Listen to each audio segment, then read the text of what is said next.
3 incendis en només mig any. El darrer incendi el van patir el 17 d'agost d'aquest mateix any i són incendis que han afectat, com els avançàvem, a l'Hospital General de l'Hospitalet. La construcció del nou hospital estava prevista per ja mateix, però la crisi econòmica ha fet paralitzar el projecte, ja que els fons s'estrellen en part de la promoció immobiliària que es construiria a l'entorn de la zona que s'havia de construir, la zona de Can Rigal.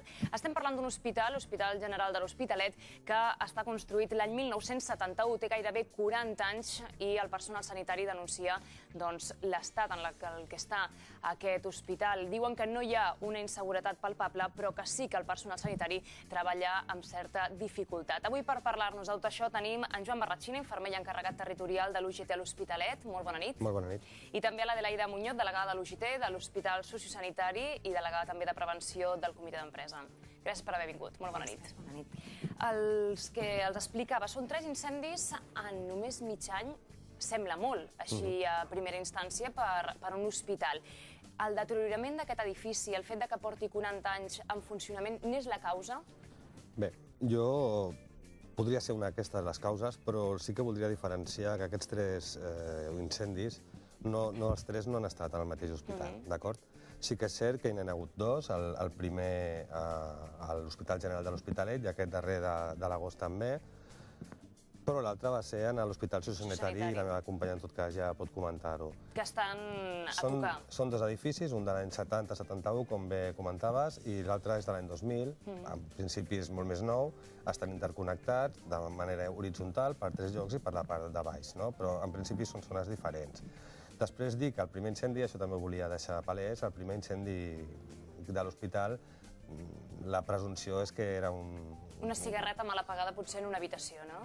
Bueno, no, directament el propi malalt va dir que volia encendre l'hospital i ho va acabar fent. Vull dir, una mica, o almenys això és la presumpció del que hi ha. Aquest darrer sí que ha estat molt més petit, ha sigut un comandament elèctric, un canvi de voltatge amb uns acumuladors i no ha anat més enllà. En tot cas, sí que és cert que l'Hospital General de l'Hospitalet, que, com dèiem, fa 40 anys que està fet, les condicions, no de treball, una cosa era el tema laboral i tal, sinó les condicions arquitectòniques tampoc fan molt probable o molt fàcil ni la instal·lació ni l'adequació de totes les noves directives de seguretat. Pensem que des de l'any 95 està la Llei de Prevenció de Riscos Laborals i que aleshores ençà tot el desenvolupament d'això s'està intentant fer amb un hospital molt antic, amb una infraestructura antiga i amb una estructura arquitectònica antiga. En què ho podríem notar? Perquè els protocols de seguretat en teoria s'acompleixen, però clar, és molt difícil aplicar aquesta normativa vigent, l'actual. En què ho podríem notar? Jo diria que la normativa vigent actual és molt restrictiva, i ho ha de ser, i potser inclús podria ser-ho més, I, a més, des del punt de vista de seguretat, no hi ha res que sigui ínfim com perquè no es tingui en compte, i més en un hospital on es treballa amb usuaris i amb malalts i amb gent incapacitat per moure's i tal. El que sí que és cert és que, home, nosaltres sí que hem notat, sobretot arrel d'aquests incendis, que sí que s'han posat bastantes més mesures. El que passa és que el que no es poden és tirar les parets que hi ha, però mesures sí que s'estan fent, reunions s'estan fent, és a dir, la voluntat veiem que hi és. Potser no hagués tingut que passar tot el que ha passat per dur a terme tot això, però en principi tant el que són permisos, el que són certificats estan al dia i el que més és... Veiem a les imatges, doncs, són imatges d'algun moment dels incendis que s'han produït. Què passa amb els pacients quan hi ha situacions d'aquestes? Com s'ha d'actuar? Ha estat molt difícil poder desallotjar la gent, portar-la fora, tindre-la fora... Bueno, el cas del sociosanitari, que sí que es va haver d'evacuar tot el centre, eren 120 llits, em sembla que són.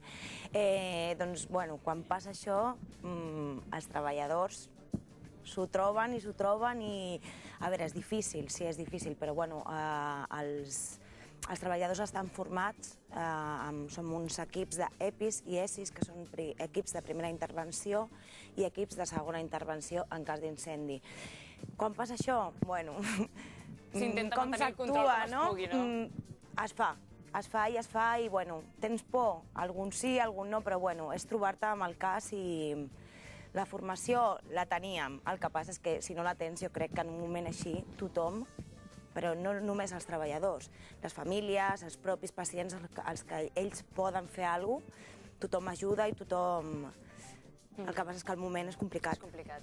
Joan, ens deies que quan s'han viscut situacions d'aquestes és quan s'ha posat també més en evidència que l'hospital és antic, que les mesures ja no són les adequades per a aquest moment. Quan m'he estat documentant havia vist que dèieu que heu notat que ha estat difícil, per exemple, evacuar gent de plantes superiors. En quin sentit?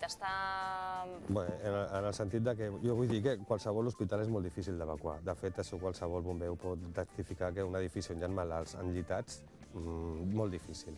Evidentment, si fos un hospital amb una construcció molt moderna, on tinguéssim plataformes de sortida a l'exterior i tal, seria més fàcil. Aquí el problema és que això no existeix per la pròpia estructura.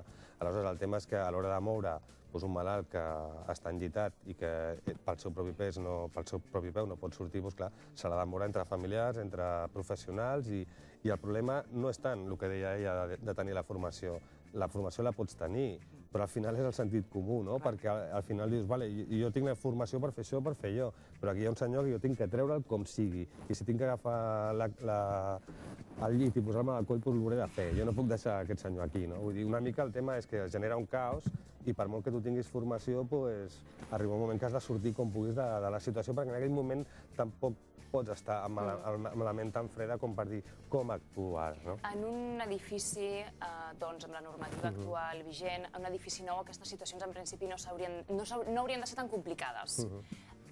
Què passa amb el nou hospital? Per què s'està retrasant? Bé, el nou hospital, el projecte hi és, s'ha aprovat també el projecte de l'arquitecte que ha de fer, això ja està aprovat.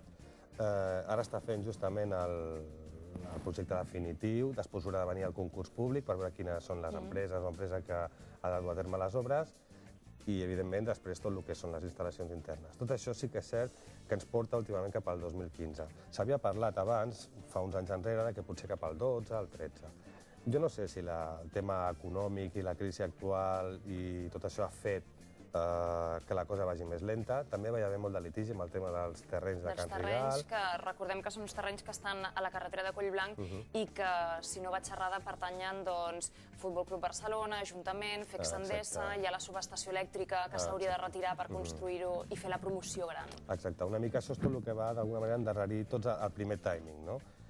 Sí que és cert que a hores d'ara, amb el projecte actual, sí que estem dintre del que és el timing previst. El que passa és que això ens aboca al 2015. Per això nosaltres el que dèiem és, home, potser caldria fer un esforç des del punt de vista en aquest cas seria demanar-ho a la Consellera de Salut i Serveis Sanitaris, la Conselleria de Salut, que el Servei Català de Salut, que d'alguna manera ajudi o financiï l'abans possible o prioritzi aquesta acció de dur a terme el nou hospital.